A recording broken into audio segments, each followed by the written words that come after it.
जय हिंद। नमस्कार दोस्तों, आपके अपने यूट्यूब चैनल सचिन सिका स्टडी में आपका स्वागत है। दोस्तों, मैं हूं सचिन कुमार। तो साथियों, कैसे हो आप सभी लोग? आशा करते हैं कि आप सभी लोग अच्छे होंगे और अच्छे से अपने एग्जाम की तैयारी कर रहे होंगे। दोस्तों, इस वीडियो में रीजनिंग से संबंधित काफ़ी महत्वपूर्ण क्वेश्चन पूछे जाएंगे जो सभी परीक्षाओं में बार बार पूछे जाते हैं। दोस्तों, आप किसी भी परीक्षा की तैयारी करते हो, ऐसे ही क्वेश्चन सभी परीक्षाओं में पूछे जाते हैं। तो चलिए हम अपना वीडियो शुरू करते हैं। हमारा पहला क्वेश्चन आपकी स्क्रीन पर आपके सामने दिया गया है। पहला क्वेश्चन है हमारा, दी गई श्रृंखला में गलत संख्या ज्ञात करें। ठीक है, नीचे देखेंगे हमारी एक श्रृंखला दी गई है, इसमें एक संख्या क्या है, गलत दी गई है। उस गलत संख्या को हमको ज्ञात करना है। ठीक है, तो देखते हैं इसमें कौन सी गलत संख्या दी गई है। दोस्तों, सबसे पहले इस श्रृंखला को देखेंगे। 3 है, 10 है, 27 है, फिर है 4 है, 16 है, 64 है, 5 है, 25 है, 125 है। ठीक है, तो दोस्तों हम अगर गौर करेंगे, ये हमारी जो संख्या 5 दी गई है क्या है, ये हमारी 5 है। ठीक है, संख्या 5 है। ये 25 हमारा दिया गया है। 25 क्या है, 5 का वर्ग है। ठीक है, 5 का वर्ग है यानी कि स्क्वायर है। ठीक है, ये हमारी 125 संख्या है। ये क्या है, 5 का क्यूब है यानी कि घन है। 5 का वर्ग का मतलब क्या होता है, 5 गुणे 5 पचम 25। 5 का क्यूब का मतलब क्या होता है, 5 गुणे 5 गुणे 5 यानी कि पचम 25, 25 पंचे 125। ठीक है, यहाँ पर दी गई है। ठीक है, अगर हम यहाँ पर दोस्तों इन तीन संख्याओं को ध्यान से देखें, ये 4 क्या है, तो ये हमारी 4 संख्या 4 है। 16 क्या है, तो आप कहेंगे ये हमारा 4 का वर्ग है यानी कि स्क्वायर है। 4 का स्क्वायर का मतलब क्या होता है, 4 गुणे 4 यानी कि 4 चक्कू 16। ठीक है, आगे 64। 64 क्या है, 4 का क्यूब यानी कि घन। ठीक है, क्यूब का मतलब क्या आता है, 4 गुणे 4 गुणे 4, 4 चक्कू 16, 16 चक्कू 64। तो हमारी यहाँ पर 64 संख्या दी गई है। तो अब बताइए क्या है, पहले वर्ग, फिर क्या है 4 का 4 की घात 1, 4 की घात 2 और 4 की घात 3, फिर है 5 की घात 1, 5 की घात 2 और 5 की घात 3। ठीक है, यही प्रक्रिया हम आगे भी करेंगे। यहाँ पर जो संख्या दी गई है क्या है, 3 की घात 1। ठीक है, फिर दूसरी क्या है, 3 का स्क्वायर यानी कि 3 का वर्ग। ठीक है, तीसरी क्या है, 3 का क्यूब यानी कि 3 की घात 3। ठीक है, तो बताइए 3 एकम 3 होता है और 3 त्रिका 9। 3 का स्क्वायर कितना होता है, 9। ठीक है, लेकिन यहाँ पर क्या दी गई है, 10 दी गई है। फिर क्या है आगे, 3 का क्यूब, 3 का स्क्वायर, 3 का क्यूब मतलब 3 का घन, 3 त्रिका 9, 9 तिया 27। ठीक है, तो 3 का घन कितना होता है, 27 होता है और 3 का वर्ग कितना होता है, 9 होता है। तो आप यहाँ पर बताइए, आपको समझ में आ गया होगा कि यहाँ पर गलत सी संख्या कौन सी दी गई है। ठीक है, तो आपको बताइए 10 की जगह कितना आना चाहिए, 9। यहाँ पर कितना दिया है, 10। ठीक है, यही हमारी गलत संख्या हो जाएगी। ठीक है, 2 का 3 का स्क्वायर कितना होता है, 3 का 9 होता है। तो 10 की जगह हमारे 9 संख्या आनी चाहिए, लेकिन यहाँ पर 10 लिखा है, इसलिए हमारी गलत संख्या ये 10 हो जाएगी। ठीक है, तो बताइए इसका राइट आंसर कौन सा हो जाएगा, ऑप्शन नंबर सी यानी कि 10। तो इसमें गलत संख्या कौन सी हो जाएगी, 10। तो इसका right answer option number C हमारा सही हो जाएगा। आशा करते हैं यह क्वेश्चन आपको अच्छी तरीके से समझ में आ गया होगा। अगर इस तरीके का क्वेश्चन आपकी परीक्षा में आएगा तो आप आसानी से हल कर लेंगे। ठीक है, तो चलिए देखते हैं दोस्तों अगला क्वेश्चन। ये रहा दोस्तों हमारा अगला क्वेश्चन। क्वेश्चन काफ़ी अच्छा है, कई बार परीक्षाओं में पूछा भी जा चुका है। क्वेश्चन क्या कह रहा है, यदि फादर को FVTIES से लिखा गया हो तो सिस्टर को किसी प्रकार कूट मतलब किसी प्रकार यहाँ पर गलत लिखा है, किस प्रकार कूटबद्ध किया जाएगा। ठीक है, पहले देखेंगे कि यहाँ पर F को क्या किया गया है, F लिखा गया है। ठीक है, यानी कि 0 प्लस किया गया है। ठीक है, 0। इसके बाद में देखेंगे A के बाद में यहाँ पर B कर दिया गया है। ठीक है, यानी कि क्या किया, 1 प्लस कर दिया गया है, +1 कर दिया गया है। ठीक है, A में 1 जोड़ दिया गया तो यहाँ पर B हो जाएगा। इसके बाद हम देखेंगे T की जगह पर यहाँ पर T आया है, यानी कि फिर क्या गया, 0 प्लस किया गया है। ठीक है, इसके बाद में H आया है, H के बाद में यहाँ पर H को क्या लिखा गया, I, यानी कि यहाँ पर +1 किया गया है। ठीक है, +1 किया गया। फिर यहाँ पर E है, E को यहाँ पर E ही लिखा गया है, यानी कि 0 प्लस किया गया। R के बाद में यहाँ पर क्या लिखा है, S, यानी कि +1 किया है। ठीक है, तो बताइए आपको समझ में आ गया होगा। एक बार 0 प्लस किया है, फिर एक बार +1 जोड़ा गया, एक बार 0, फिर एक बार +1, एक बार 0, एक बार +1। ठीक है, तो F को F लिखा गया है, यहाँ पर F लिखा गया, A में 1 जोड़ दिया गया, यहाँ पर B लिख दिया गया। फिर T को यहाँ पर T लिखा है, H में 1 जोड़ दिया गया तो I लिख दिया, E को यहाँ पर E लिख दिया गया है और R में 1 जोड़ दिया गया तो यहाँ पर S लिख दिया गया। ठीक है, क्या लिखेंगे, S ही लिखेंगे। पहले यहाँ पर F को F लिखा था तो हम इसको S लिखेंगे। ठीक है, A में यहाँ पर फादर में A में 1 जोड़ दिया गया, यहाँ पर B लिख दिया गया तो आई में हम एक जोड़ देंगे तो क्या हो जाएगा, जे हो जाएगा। आई में एक जोड़ देंगे क्या आ जाएगा, आई के बाद जे हो जाएगा। ठीक है, अब दोस्तों हम ये पूरा क्वेश्चन हल नहीं करेंगे। सबसे पहले देखेंगे एस जे से कौन सा ऑप्शन में स्टार्ट हुआ है। तो आप देखेंगे एस और जे हमारा ऑप्शन नंबर डी से स्टार्ट होता है। तो अन्य किसी ऑप्शन में एस जे हमारा नहीं दिया गया शुरुआत में। तो इस तरीके से इस क्वेश्चन का right answer option number D हमारा सही हो जाएगा। ठीक है, अगर आप परीक्षा हॉल में बैठे हैं, परीक्षा दे रहे हैं, तो सबसे पहले यही देखेंगे एस जे हमारा किस ऑप्शन में सबसे पहले दिया गया है। तो एस जे हमारा सबसे पहले ऑप्शन नंबर डी में दिया गया है। तो इसको हम हल करके आगे बढ़ जाएंगे। ठीक है, तो चलिए इसको हल करते हैं। ठीक है, आप क्या करेंगे, एस को हम एस ही लिख देंगे। ठीक है, कोई प्लस नहीं करेंगे। टी में हम एक प्लस कर देंगे। टी में बताइए एक प्लस करेंगे, टी के बाद क्या आएगा, यू आएगा। तो हम यहाँ पर यू लिख देंगे। ई लिखा है यू, ई में हम कुछ नहीं जोड़ेंगे, ऐसा ही रहेगा। और आर में क्या जोड़ देंगे, एक जोड़ देंगे। आर में एक जोड़ देंगे क्या हो जाएगा, एस हो जाएगा हमारा। ठीक है, तो बताइए क्या आ जाएगा, एस जे एस यू ई एस। तो देखते हैं एस जे एस यू ई एस किस ऑप्शन में दिया गया है। तो एस जे एस यू ई एस हमारा ऑप्शन नंबर डी में दिया गया है। तो इस प्रकार इस क्वेश्चन का right answer option number D हमारा सही हो जाएगा। आशा करते हैं ये क्वेश्चन भी आपको अच्छी तरीके से समझ में आ गया होगा। अगर इस तरीके का क्वेश्चन आपकी परीक्षा में आएगा तो आप आसानी से हल कर लेंगे। दोस्तों अगर इस सब क्वेश्चन आपको अच्छे लग रहे हैं तो वीडियो को अभी लाइक कर दीजिए।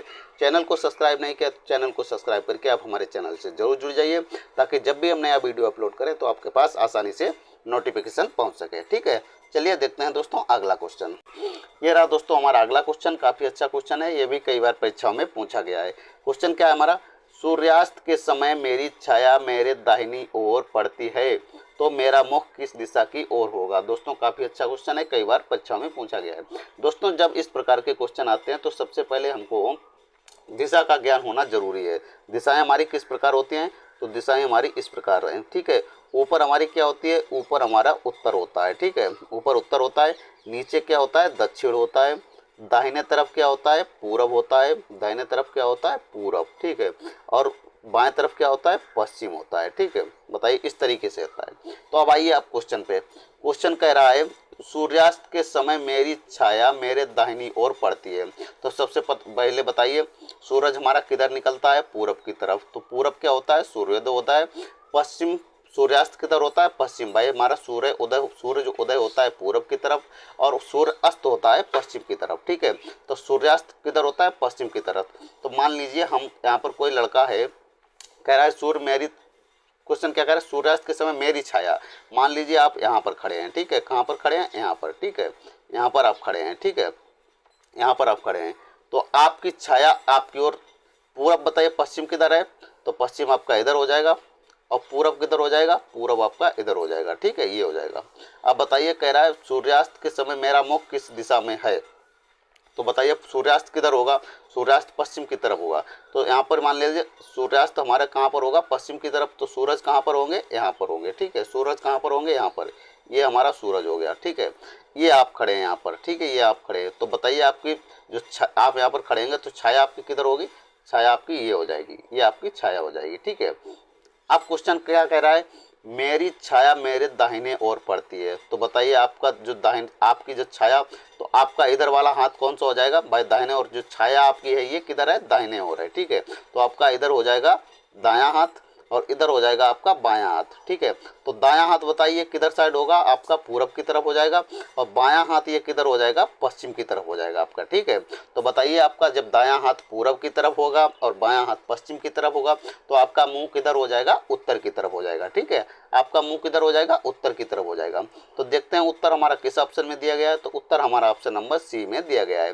तो इस प्रकार इस क्वेश्चन का right answer option number C हमारा सही हो जाएगा। ठीक है दोस्तों, आपको अगर ये क्वेश्चन आपको समझ में नहीं आता है तो आप क्या करेंगे, आप अपने सूर्यास्त के समय आप अपने छत पर खड़े होंगे। ठीक है, सूर्यास्त के समय आप छत पर खड़े हो जाएंगे। आप अपना दायां हाथ पूरब की ओर कर लेंगे और बायां हाथ पश्चिम की ओर कर लेंगे। तो आप देखेंगे जब सूर्यास्त के समय आप खड़े होंगे तो आपकी जो छाया है वो यानी कि पूरब की तरफ रहेगी आपकी, यानी कि दायां हाथ की तरफ रहेगी और आपका मुंह उत्तर की तरफ हो जाएगा। ठीक है, इस प्रकार आप इस क्वेश्चन को आसानी से समझ सकते हैं। चलिए देखते हैं दोस्तों अगला क्वेश्चन। ये रहा दोस्तों हमारा अगला क्वेश्चन। क्वेश्चन क्या कह रहा है, यदि किसी महीने की 3 तारीख को सोमवार पड़ता है तो उसी महीने की 31 तारीख को कौन सा दिन पड़ेगा। दोस्तों काफ़ी अच्छा क्वेश्चन है, कई बार परीक्षा में पूछा भी गया है। दोस्तों अगर आप Uttar Pradesh police, SSC GD, railway या आरपीएफ आदि परीक्षाओं की तैयारी कर रहे हैं तो ये वीडियो आपके लिए काफ़ी महत्वपूर्ण होने वाला है, इसलिए आप वीडियो को अंत तक जरूर देखें। दोस्तों आपको एक चीज़ और बता दें, एक वीडियो हमारा रीजनिंग से संबंधित पार्ट नंबर 21 है। इसी तरह पार्ट बाय पार्ट वीडियो आपको डेली सुबह 7 बजे प्रोवाइड किया जाता है। ठीक है, हमारे यूट्यूब चैनल पर सचिन सिका स्टडी यूट्यूब चैनल पर रोज सुबह डेली 7 बजे वीडियो अपलोड किया जाता है और daily part by part video हमारे लगातार वीडियो अपलोड किए जाते हैं। ठीक है, इसलिए आप हमारे सभी पार्टों को जरूर देखें ताकि आप आने वाली किसी परीक्षा को आसानी से तैयारी कर सकें। ठीक है, तो चलिए बढ़ते हैं अगले क्वेश्चन की। क्वेश्चन दोस्तों हमारा भी यही हल करने को है। क्वेश्चन कह रहा है यदि किसी महीने की 3 तारीख को, ठीक है, सोमवार पड़ता है तो उसी महीने की 31 तारीख को कौन सा दिन होगा। सबसे पहले दोस्तों हम देखेंगे महीने की 3 तारीख। ठीक है, 3 तारीख को क्या दिया है, हमारा सोमवार दिया है। ठीक है, उसी महीने को तारीख को पूछ रहा है ना, 3 तारीख को बताइए सोमवार दिया है। ठीक है, तो उसी महीने की 31 तारीख को कौन सा दिन पड़ेगा। ठीक है, तो दोस्तों बताइए जब 3 तारीख को सोमवार होगा तो सप्ताह में कितने दिन होते हैं, 7 दिन होते हैं। तो इसी 3 में हम क्या करेंगे, 7 और जोड़ेंगे।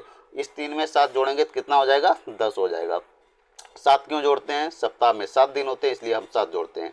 3 तारीख को सोमवार होगा तो हमारा 10 तारीख को भी सोमवार हो जाएगा। ठीक है दोस्तों, अगर हम 10 में भी अगर 7 जोड़ेंगे तो कितना हो जाएगा, 17 हो जाएगा। ठीक है, तो 17 को भी हमारा क्या पड़ेगा, सोमवार पड़ेगा। ठीक है, 17 में अगर 10 जोड़ेंगे कितना हो जाएगा, 24 हो जाएगा। 24 तारीख को क्या पड़ेगा, हमारा सोमवार पड़ेगा। ठीक है, 24 को भी हमारा सोमवार पड़ेगा। 24 में अगर हम 7 जोड़ेंगे तो कितना आ जाएगा, 31 होगा और 31 को क्या पड़ेगा, सोमवार। ठीक है, 31 को कौन सा पड़ेगा दिन, सोमवार। तो 31 तारीख को हमारा सोमवार पड़ेगा। देखते हैं 31 तारीख क्या पूछा गया, उसी महीने की 31 तारीख को कौन सा दिन होगा। तो 31 को सोमवार होगा। तो देखते हैं हमारा सोमवार किस ऑप्शन में दिया गया है, तो सोमवार हमारा ऑप्शन नंबर ए में दिया गया है। तो इस प्रकार इस क्वेश्चन का right answer option number A है, यानी कि सोमवार हमारा सही हो जाएगा। ठीक है, आशा करते हैं क्वेश्चन आपको अच्छी तरीके से समझ में आ गया होगा। अगर इस तरीके का क्वेश्चन आपकी परीक्षा में आएगा तो आप आसानी से हल कर लेंगे। तो चलिए बढ़ते हैं दोस्तों अगले क्वेश्चन की तरफ। ये रहा दोस्तों हमारा अगला क्वेश्चन। क्वेश्चन क्या कर रहा है, नीचे दी गई प्रश्न में प्रश्न चिन्ह के स्थान पर कौन सी संख्या आएगी। ठीक है दोस्तों, हम देखेंगे प्रश्न चिन्ह कहाँ पर दिया गया है, तो यहाँ पर दिया गया है। क्वेश्चन का कहने का मतलब है डी और ई को जिस प्रकार 10 लिखा गया है उसी प्रकार हम एच आई का आंसर क्वेश्चन मार्क की जगह लिखेंगे। यानी कि डी को जिस प्रकार 10 लिखा गया है उसी प्रकार हम एच आई का आंसर यहाँ पर लिखेंगे। तो देखते हैं बताइए डी ई को यहाँ पर कैसे लिखा गया है। तो दोस्तों अगर हम डी और ई की नंबरिंग करेंगे तो डी हमारा कितने नंबर पे आता है, 4 नंबर पे, और ई हमारा कितने नंबर पे आता है, 5 नंबर पे। ठीक है, डी 4 नंबर पर कैसे आता है, ए हमारा 1 नंबर पे आता है, बी हमारा 2 नंबर पे आता है, सी हमारा 3 नंबर पे आता है और ई हमारा 4 नंबर पे आता है। ठीक है दोस्तों, अगर हम 4 और 5 को आपस में जोड़ देंगे तो कितना आ जाएगा, हमारा 9, लेकिन यहाँ पर हमारा 10 दिया गया है। तो इस प्रकार हम क्वेश्चन को हल नहीं करेंगे, कोई दूसरा तरीका अपनाएंगे। दोस्तों अगर मैं कहूँ कि डी 4 नंबर कितने पे आता है हमारा, डी हमारा कितने नंबर पे आता है, तो आप कहेंगे 4 नंबर पे, और ई हमारा कितने नंबर पे आता है, 5 नंबर पे। तो हम क्या करेंगे, इनका आपस में गुणा कर देंगे। 4 पंचे कितना हो जाएगा, हमारा 20 हो जाएगा, और 20 का हम क्या कर देंगे, आधा कर देंगे, यानी कि 2 से भाग कर देंगे। तो 2 से भाग करेंगे कितना हो जाएगा, हमारा 10 वेर कट जाएगा ये। ठीक है, तो कट के हमारा कितना आएगा, 10। तो यहाँ पर हमारा 10 दिया गया है। उसी प्रकार हम एच देखेंगे, एच हमारा कितने नंबर पे आता है, तो एच हमारा आता है, यहाँ पर एच आई दिया है ना, एच हमारा कितने नंबर पे आता है, तो आप कहेंगे 8 नंबर पे आता है। ठीक है, 8 नंबर पे, और एच आई हमारा कितने नंबर पे आता है, तो आप कहेंगे 9 नंबर पे। ठीक है, आप क्या करेंगे, इसका हम 8 और 9 का आपस में गुणा कर देंगे।